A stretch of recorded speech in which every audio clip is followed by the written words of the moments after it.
বোনের বাড়ি এসে আগে খেয়ে ফেলেছি কালাই রুটি মরিচ দিয়ে। আর এখন রান্না করলো বোন কি কি দেখি।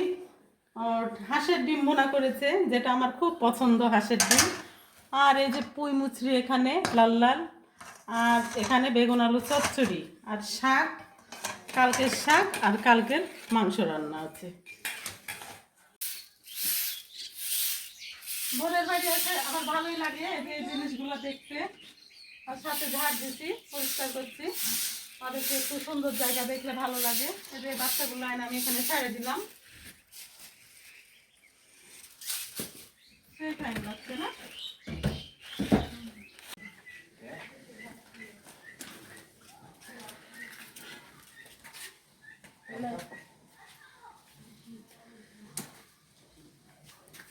এই সুন্দর মামির পিঠা বানানো হচ্ছে। মামি মামি এগারো সব দিকে পারদর্শী।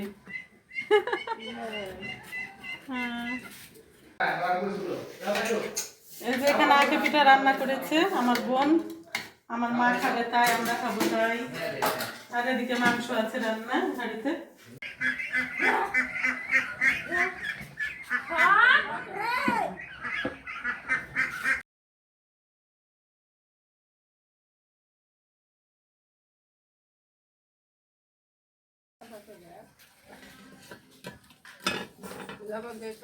এই যে শালির বাড়ি পিঠা, তোমার শালি তোমার জন্য পাঠিয়ে দিয়েছে, খাও খেয়ে দেখো। 2 রকমের পিঠা, কেমন টেস্টি হয়েছে দেখো।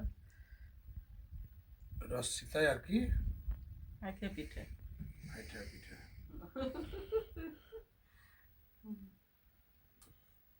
ভাত দিয়ে দিলে কেমন ভালো একটা স্টাইল করে খাওয়া লাগবে। এটা খাও, হেবি সুন্দর হয়েছে আসলে রসিতা এটা। নারকেল দিয়ে দুধ দিয়ে।